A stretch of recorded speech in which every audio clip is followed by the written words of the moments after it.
Seguindo o cronograma montado pela Escola de Missões, hoje nós vamos estudar sobre o tema Doutrina do Santuário. Esse tema é um tema específico dos Adventistas do sétimo dia. E se existe uma doutrina bíblica que nós acreditamos, que nos difere de todos os outros evangélicos, de todas as religiões, é a doutrina do santuário, né, pastor? A doutrina do santuário ela é tão importante que ela é o centro da expressão da nossa fé. A Igreja Adventista do sétimo dia surgiu neste assunto. Quando Guilherme Miller, ao interpretar as profecias de Daniel e Apocalipse, vai em Daniel 14, até 2030 tardes e manhãs, o santuário será purificado. Inclusive, depois da doutrina do santuário, o pastor Damian vai falar sobre as 2030 tardes e manhãs. Foi nesse movimento que Guilherme Miller, então, começou a estudar as profecias a partir da doutrina do santuário, da filosofia, da teologia escondida por trás do santuário que a nossa fé adventista nasceu. Se você tiver interesse, procure esse livro aqui, O Sacerdócio Expiatório de Jesus Cristo, de Frank B. Holbrook. Eu tenho o PDF dele, mas como eu usava o PDF na escola, eu não posso passar esse PDF que é contra a lei, né? Mas se você me convencer que eu estou certo, que eu estou errado, eu posso passar para você o negócio. É a casa, né? Isso é da Casa Publicadora Brasileira. Né? É da casa. Você é da nossa igreja, pode passar, né? É muito bom para você entender todo o sacerdócio expiatório de Jesus Cristo, de Frank B. Holbrook. Nós íamos imprimir a segunda parte, mas deu crise na impressora ontem.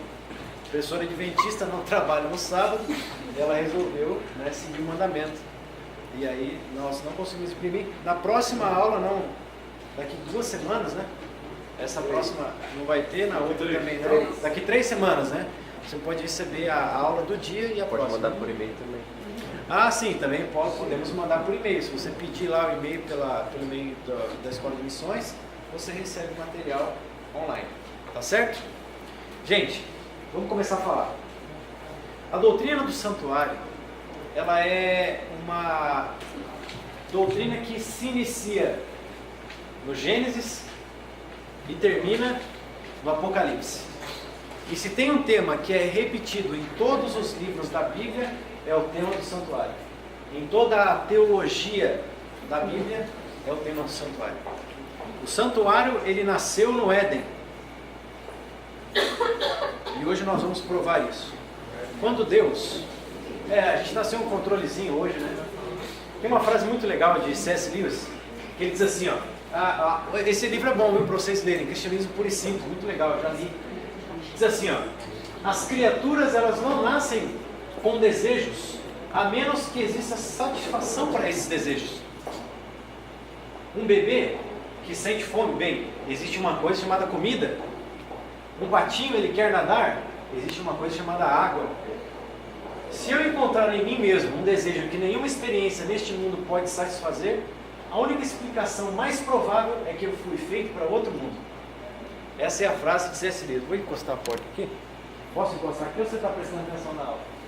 Está prestando atenção na aula? Então, desculpa. Ok. Bom, Eclesiastes 3, verso 11 diz que Deus colocou no coração do homem ou no homem a eternidade. Nós, obviamente, como nós sabemos, não fomos feitos para morrer. Vocês recordam do Gênesis, quando Deus ele cria todo o planeta, no 6º dia ele cria Adão e Eva, e diz a Bíblia, também reforçado pelo Espírito de Profecia, que em todo o pôr do sol, o que acontecia? Deus ele ia lá e fazia o pôr do sol com eles. Se eu não me engano, Gênesis 3, verso 8, pode passar? Gênesis 3, verso 8, diz que Deus, ele passeava pelo Éden, pela viração do dia. Ele passeava pelo Éden. Ellen White, ela tem uma frase muito interessante, que eu não sei se vai aparecer aí. Não sei. Não colei. Pode voltar ali. Ela diz que todos os dias O próprio Jesus fazia pôr do sol com o casal antes do pecado. Fazia o pôr do sol e ensinava as lições da natureza para esse casal. Nesse tempo que não havia pecado, Deus ele falava face a face com os nossos primeiros pais. Então, Deus, ele sempre quis habitar perto da sua criação, perto dos seus filhos. Antes do pecado isso era possível. Eles conversavam face a face. Mas chegou o momento da história em que houve o pecado. E o pecado fez o quê? Nos separou de Deus, né? Abra a Bíblia aí em Isaías 59, verso 2. Isaías 59, verso 2.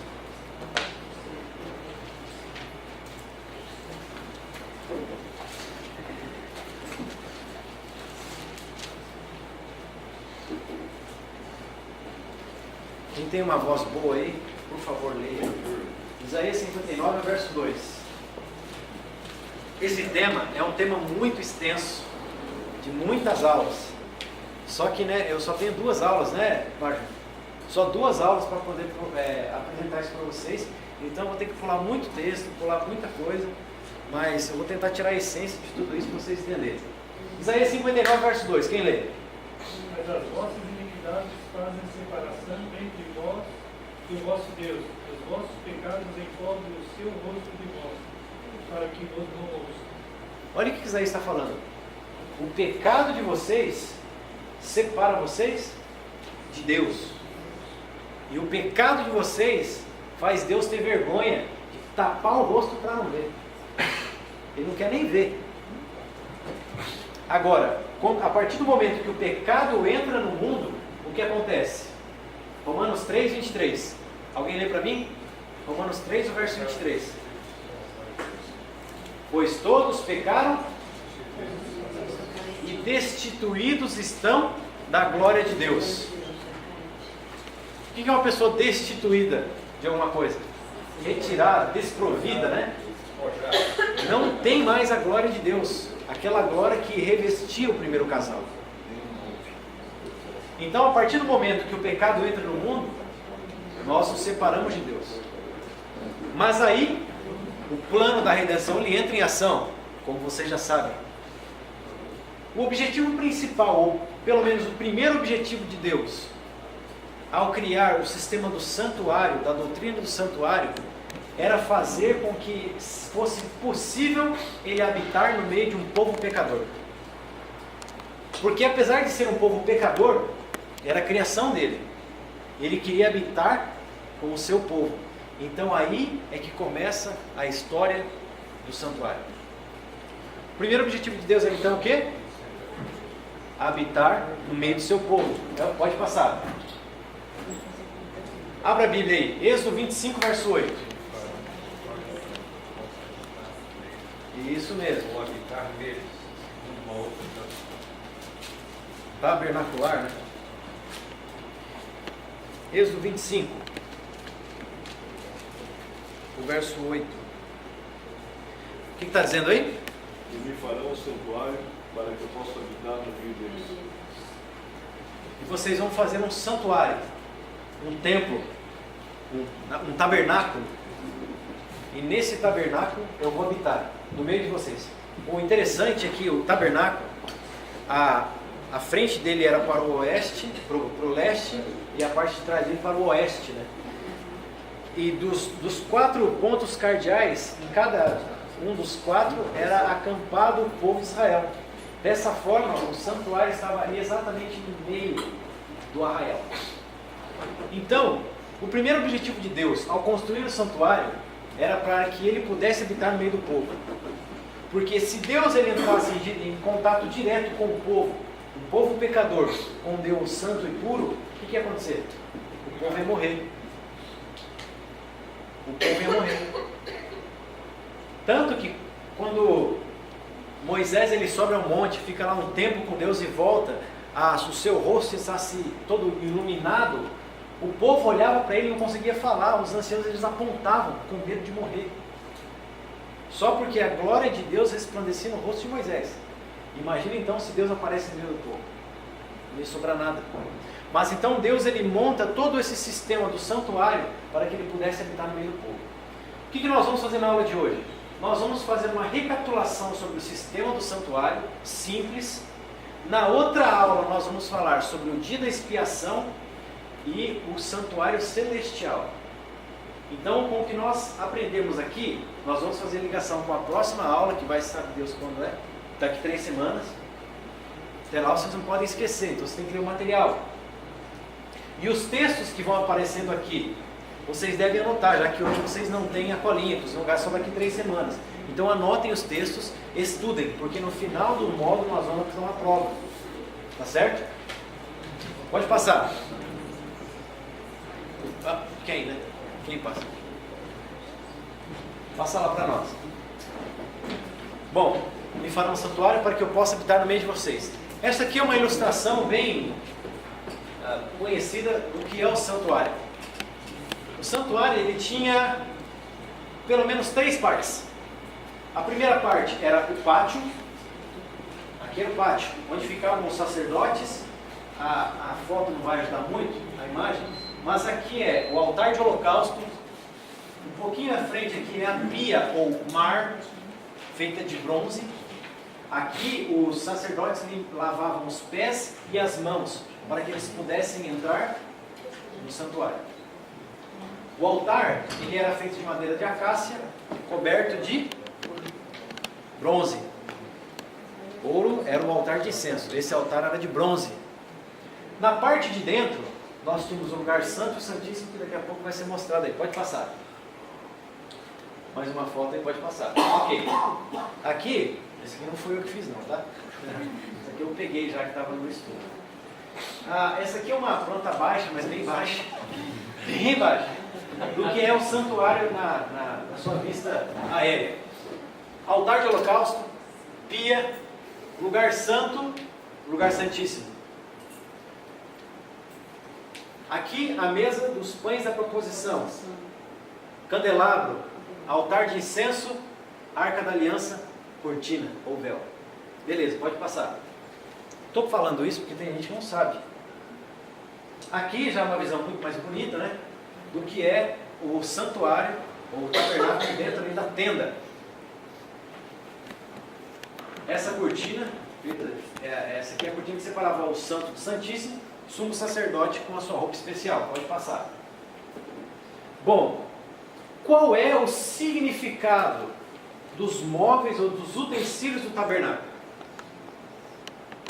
Bom, no caso do candelabro que vocês estão vendo aí, ele era feito todo de uma peça de ouro, um talento de ouro. Ele era de ouro batido, puro. Esse candelabro, ele tinha 7 lâmpadas, 7 pontos de luz ali, chamado menorá em hebraico. Qual era o objetivo ou símbolo do candelabro? Anotem os textos aí, porque é muito importante. O candelabro tinha ali as suas 7 lâmpadas, que eram alimentadas por azeite. De acordo com os textos, nós não vamos lê-los aqui na íntegra, porque nós precisamos ganhar tempo, mas a chama alimentada pelo óleo, o óleo na verdade, ou o azeite, era o símbolo do Espírito Santo. A chama, que eram 7 lâmpadas, elas eram também uma representação da presciência ou da onisciência de Deus. Deus estava presente, um Deus que tudo vê, em todo momento. Por que 7? 7 é um número completo, um número da perfeição. Um número que denota Deus na numerologia bíblica. Quando João, lá no Apocalipse, no capítulo 1, no verso 4 e 5, no capítulo 4, verso 5, ele pergunta, o anjo pergunta, o que você está vendo? Ele diz assim, eu estou vendo que um candelabro, 7 lâmpadas, né? E ele pergunta, o que é? O anjo fala assim, são 7 Espíritos de Deus. Tem que lembrar uma coisa, em Apocalipse, em profecia, tudo é simbólico, tudo é literal. Os 7 Espíritos de Deus não quer dizer que Deus tem 7 Espíritos diferentes. Os 7 Espíritos de Deus é uma representação ou uma metáfora do Espírito Santo. que é completo, que é Deus onisciente e onipresente. Anotem os textos. Pode passar. Se eu tiver uma pergunta, pode fazer. Não sei se eu vou saber responder, mas vamos lá. Jesus era simbolizado também no candelabro, né? Pelo fogo. Jesus era a chama, a luz. Como a luz do mundo. Isso mesmo. Jesus era a luz alimentada pelo Espírito Santo, que era o óleo, o azeite. Bem lembrado, pastor. Obrigado. Nós tínhamos também a mesa dos pães da proposição. A mesa dos pães da proposição, aqui o desenho não está correto, porque além dos pães, que eram 2 pilhas de 6, ao todo 12 pães que representavam as 12 tribos de Israel, tinha também uma vasilha com azeite e outra com suco da vide, ou vinho, ou suco de uva. A mesa dos pães da proposição, assim também como o altar de incenso no lugar santo, eles eram uma figura ou uma ilustração das orações das pessoas a Deus. O pão também representava Jesus Cristo. Isso mesmo. Ali em João capítulo 6, verso 35. Anotem aí. Ou seja, Cristo, o pão, ele era representante da linhagem de Israel, das 12 tribos de Israel. Para as 12 tribos de Israel, existia uma providência, uma oferta, que era Jesus simbolizado pelo pão. Ok? Pode passar. Também no lugar santo tinha o altar de incenso. E esse altar ele é muito importante, porque esse altar ele ficava de frente da Arca da Aliança, que era separado pelo véu ou pela cortina. Ali está cortando? É. Mas olha só, 2 vezes por dia acontecia os sacrifícios. O sacrifício da manhã e o sacrifício da tarde. Nós vamos falar um pouquinho daqui a pouco. Mas 2 vezes ao dia, ou acontecia a primeira vez, depois uma renovação do sacrifício, que era do sacrifício da manhã e o sacrifício da tarde. Também uma renovação da queima do incenso no altar de ouro. Esse altar era de ouro. E do óleo das lâmpadas do candelabro. Isso ele tornou-se um momento especial de oração. Por que eu coloquei isso aí? Anote os textos em Lucas 1:10, Atos 3:1. Foi criada uma cultura dentro dos judeus do Antigo Testamento, de que o momento em que havia a troca do cordeiro que estava sendo queimado, a troca do incenso e a troca do óleo, era o momento que eles paravam para orar. Então, enquanto os sacerdotes estavam fazendo a troca, toda a nação estava orando. E essa cultura foi até mesmo nos tempos de Jesus. Agora, o altar de incenso estava de frente, o véu que estava de frente, a arca. Quando o sacerdote ele queimava o incenso, formava a fumaça, e o incenso era queimado todos os dias. É só no dia da expiação lá que esse incenso, então, ele ia para o lugar santíssimo para que o sacerdote entrasse, mas isso a gente vai falar na próxima aula. Quando ele era queimado, esse incenso ele representava a oração do povo de Israel subindo até Deus. Só que o altar de incenso também representa Cristo, ou o incenso queimado ali. Porque as nossas orações, elas não vão diretamente a Deus. Elas passam por um mediador. E quem é esse mediador? É Jesus Cristo. É Jesus Cristo. Anotem os textos aí, para vocês conferirem depois. Ok? Lembrando que todas as ofertas eram o quê? Orações ilustradas. Tanto as ofertas dos cordeiros mortos ali, e das coisas que eram ali, dos pães e do incensário. Pode passar. Pastor Cristiano, Pode passar. nesse altar de incenso, os chifres eram usados para alguma coisa? Sim, pode voltar ali. O que acontece? Quando havia o dia da expiação, era pego o sangue da vítima e era colocado nas pontas nesses chifres, nesses 4 cantos do altar de incenso. Entende? Então, essa oração, ela já subia, tendo como testemunha o sacrifício do Cordeiro representando a Cristo. Pode passar. Tem também a ver com a adoção do sacrifício contínuo. É o que nós vamos falar agora. É o que nós vamos falar agora. Agora aqui é uma imagem um pouco maior do altar de incenso e da Arca da Aliança. Pode passar. Então chega a Arca da Aliança aí. As pessoas perguntam para mim, né? Pastor, o que aconteceu com a Arca da Aliança? Acharam um pedaço da Arca de Noé lá na Turquia? E a Arca da Aliança, onde será que está? Mas isso eu não sei, né? Isso para mim acho que não quero saber. Mas a Arca da Aliança em si hoje não vale nada. Se você achar a Arca da Aliança tropeçando na rua aí, ou cavando um buraco na sua casa, ela não vai ter serventia nenhuma, porque o santuário já foi desfeito. Agora, naquele tempo, a Arca da Aliança representava muito. Representava o trono divino, o trono de Deus. Era na Arca da Aliança que era colocado alguns itens que eram uma representação da justiça de Deus. O que tinha na arca mesmo? Tinha alguns objetos ali. O que tinha? A tábua dos 10 mandamentos, a vara de Arão florescida. Isso. E o que? O vasinho com maná, né? A providência divina. Como é o nome da tampa de cima? Propiciatório. Esse é o trono de Deus. Eu anotei essa frase que eu tirei de uma aula de um professor, que ele citou o Holbrook, que é o cara do livro, que diz assim, ó, a cobertura da arca, ou seja, a tampa, tendo a lei debaixo de si, e o sangue da oferta pelo pecado do dia da expiação, ou seja, no dia da expiação, o sumo sacerdote adentrava do lado santíssimo, pegava o sangue da vítima e espirrava ou aspergia diante do propiciatório. Nesse momento, a lei estava debaixo do propiciatório e o sangue entrando no propiciatório. No dia da expiação, sobre a superfície superior, né, na tampa, representava o encontro exato da justiça com a misericórdia, realizado posteriormente por Cristo. Até uma música do Novo Tom diz assim, na cruz, a justiça e a paz e a misericórdia se beijaram, que é um texto de profecia do Antigo Testamento. Agora, por que isso?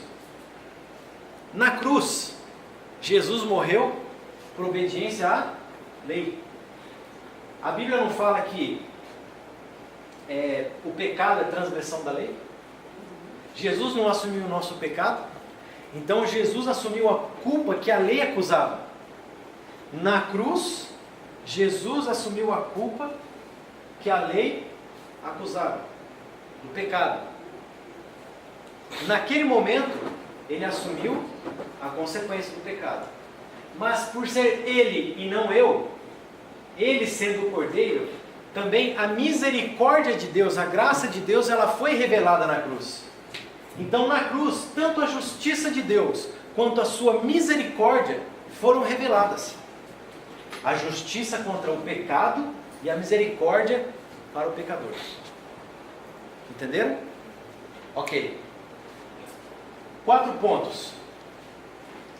A Arca da Aliança, ela é o trono de Deus, ela demonstra a justiça divina, simbolizada pelos 10 mandamentos na arca, também a graça divina, simbolizada pelo sangue, e também a mediação sacerdotal, porque era o sumo sacerdote que intervia em favor do povo.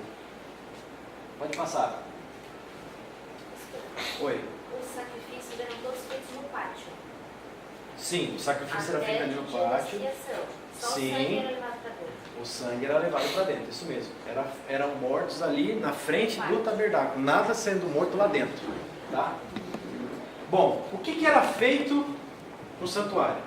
Anote os textos aí, para depois você ler em casa. Já são 5h20, né? 5h20? 5h15. Bom, 2 serviços a princípio.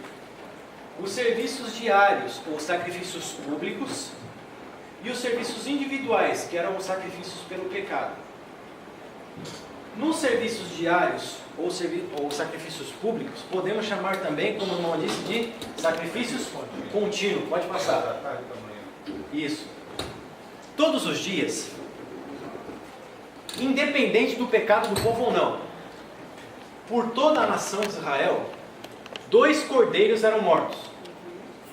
Um de manhã e um à tarde. Não era esse cordeiro morto por causa de uma pessoa, ou do pai da família, ou de um príncipe, ou de ancião, ou de um sacerdote.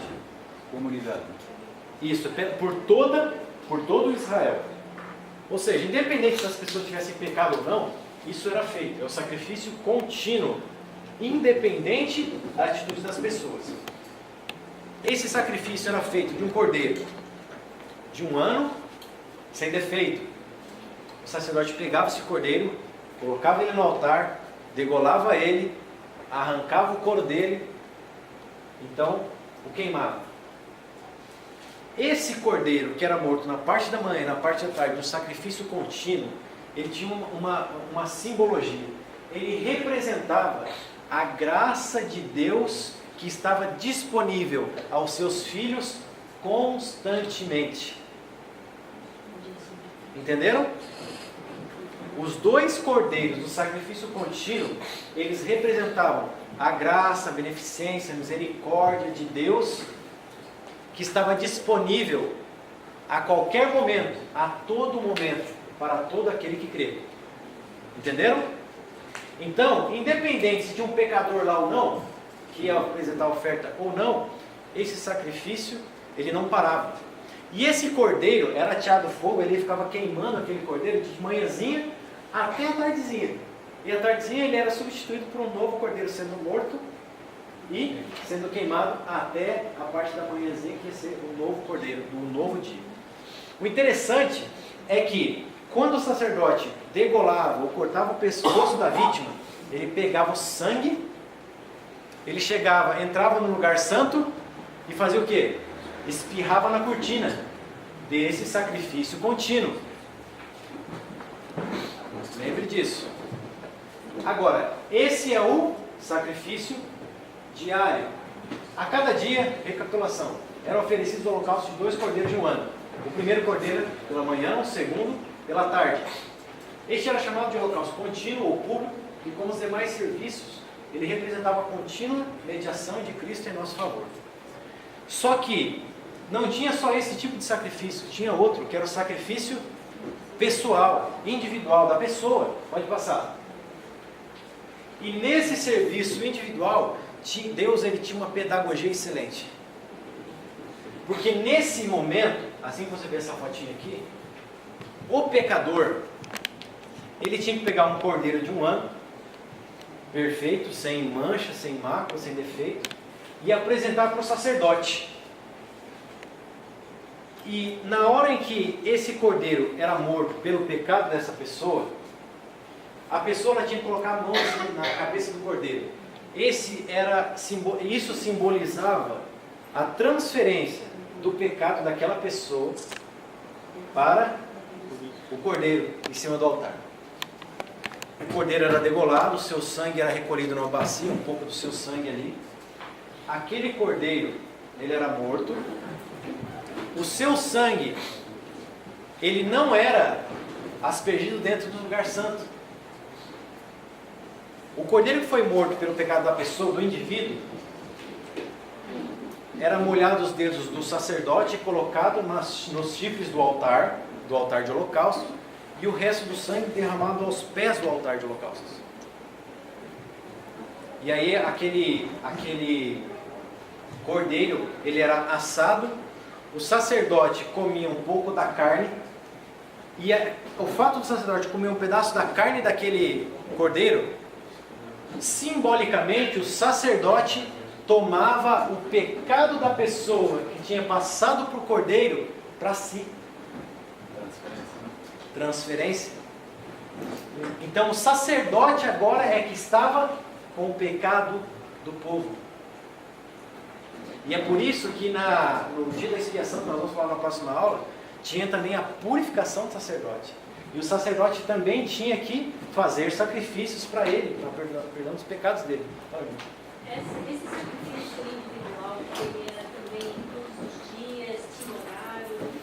Olha, eu não sei se tinha horário, porque como tinha 1 milhão de pessoas na nação de Israel naquele tempo, então tinha muita gente, né? Mas isso é por pecado voluntário. Ou seja, o camarada percebeu que ele pecou, cometia um erro, então ele pegava o cordeiro e levava. Entende? Mas pelo fato de ter muita gente, com certeza, constantemente, era muito sacerdote trabalhando. Então constantemente tinha cordeiro sendo morto e pessoas pedindo a mediação do sacerdote também. Agora, dentro dos sacrifícios individuais, existem 4 tipos de ofertas. Nós não vamos falar delas pormenorizadamente. Nós vamos falar só sobre a oferta pelo pecado e pela culpa, que é essa que eu falei para vocês do pecado voluntário. Mas existiam 4 tipos. Ofertas queimadas, oferta pacífica aquelas... oferta de manjares, que era aqueles bolos, farinha e tudo mais. E a oferta do pecado pela culpa individual. Bom, nós já sabemos agora mais ou menos como funciona o sistema de sacrifício no santuário. Pode passar. Nos 2 casos, tanto no sacrifício público ou contínuo, como no sacrifício individual, exigia um substituto do homem, o cordeiro. E o pecado era transferido de um ser para o outro.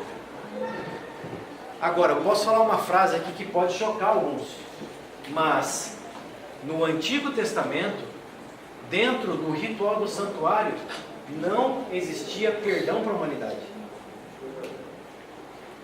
Não existia perdão pelos pecados. Existia transferência. Ou seja, o pecador, ele transferia o seu pecado para o cordeiro, que era morto. E como o seu sangue contaminado simbolicamente pelo pecado, o pecado era transferido para o santuário, quando aspergia na cortina, ou para o sacerdote, quando ele comia a carne do cordeiro. Existia esse pecador, a sua culpa já não estava sobre ele, mas estava sobre alguém que já não era mais ele. A sua dívida foi sanada, mas o pecado ainda estava acontecendo.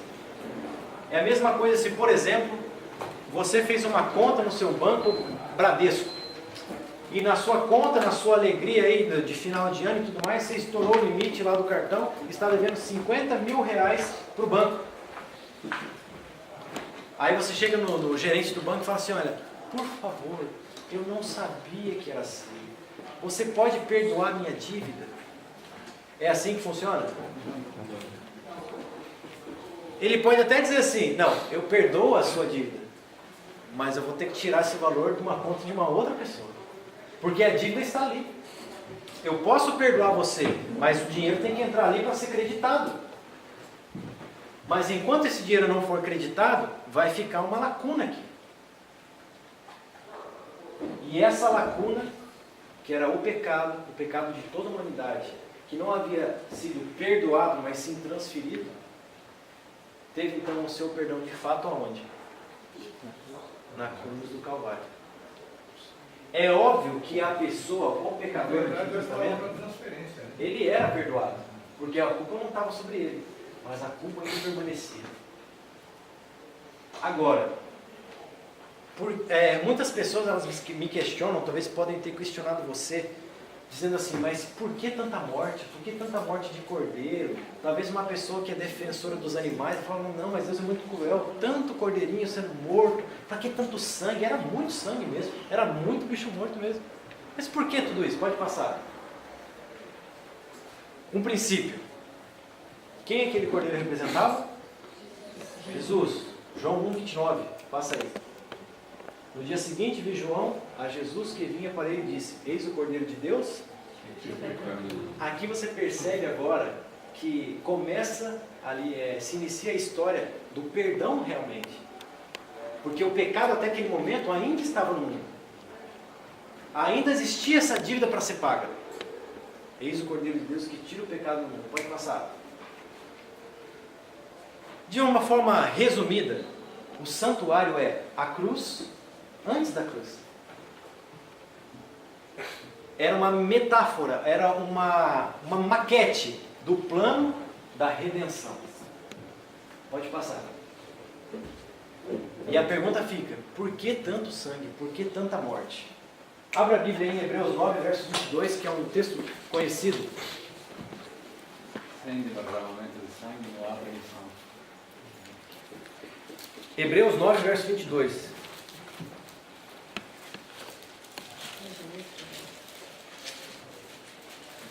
E alguém já vai abrindo em João 3, 14 e 15 para ler. Para a gente terminar. O que está dizendo aí? Hebreus 9, 22. Quem pode ler? Com efeito, quase todas as coisas segundo a lei se purificam com sangue, e sem derramamento de sangue não há remissão.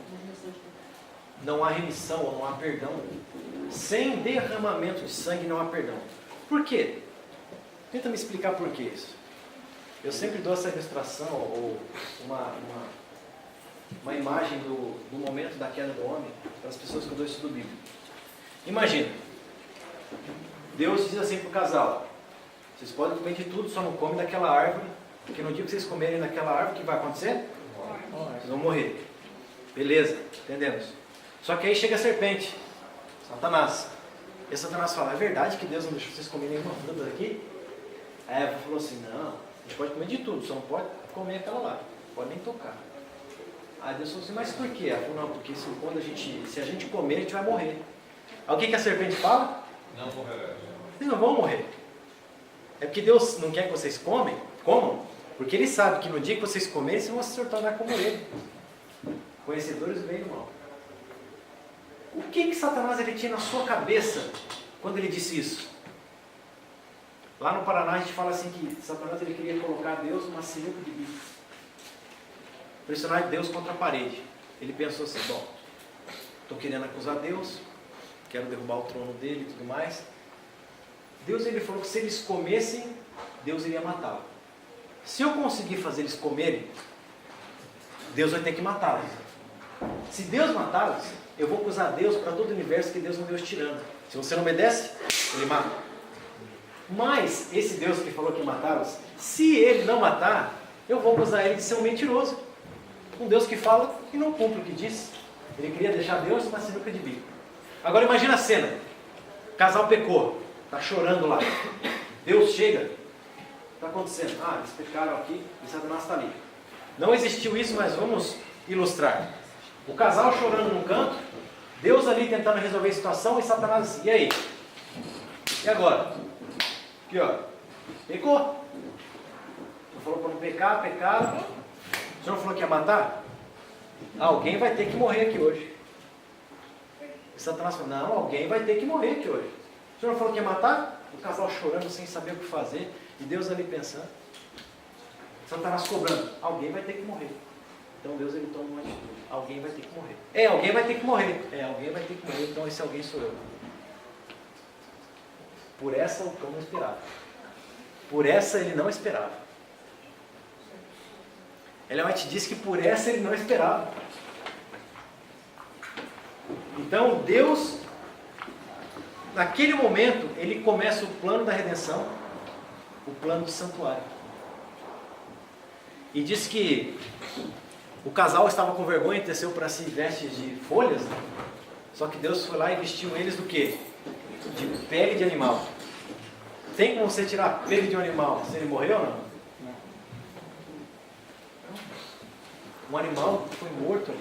Talvez o próprio Deus tenha matado, mas aquele cordeiro que ele tirou a pele e colocou sobre o casal era o primeiro cordeiro que simbolizava Jesus Cristo. É por isso que alguém tem que morrer. Porque pecado é o quê? O que é o pecado? Transgressão da lei de Deus. O único futuro que você tem em desobediência a Deus é a morte. É a morte.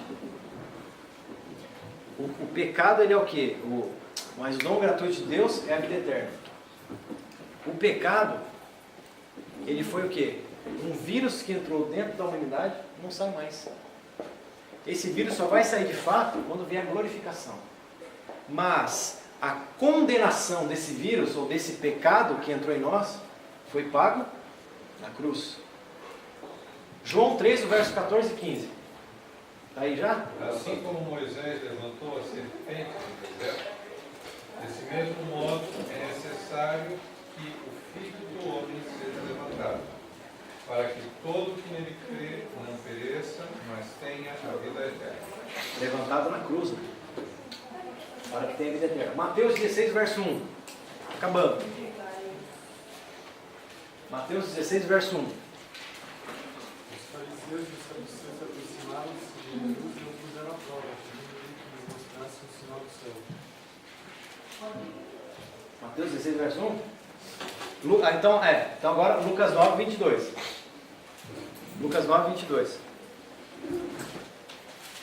Dizendo é necessário que o Filho do Homem sofra muitas coisas, seja rejeitado pelos anciãos, pelos principais sacerdotes e pelos escribas, seja morto e no terceiro dia ressuscite.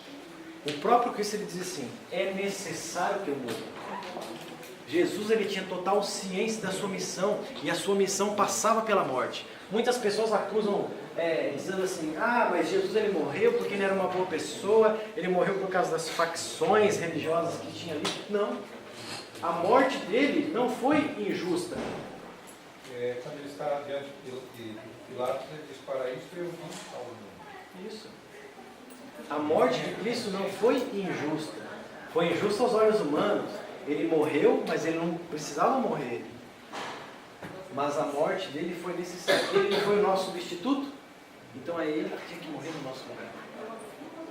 Ainda que todos os judeus da época o aceitassem, Isso ele mesmo. mesmo assim teria que morrer. Isso mesmo. Seria um sacrifício como era o sacrifício no santuário. A nação teria consciência disso e ele seria morto da mesma maneira. Isso mesmo. Nós vamos continuar então na próxima aula. Nós vamos começar a entrar agora sobre o dia da expiação. Então nós vamos explicar isso de uma forma escatológica, né? Fazendo então a comparação com os dias atuais, com o Apocalipse, com o dia 22 de outubro de 1844, a purificação do santuário. Hebreus 10, o verso 1 a 4, para nós terminarmos.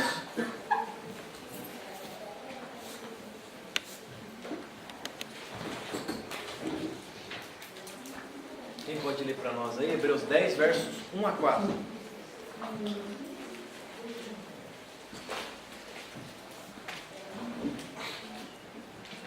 Quem encontrou pode ler.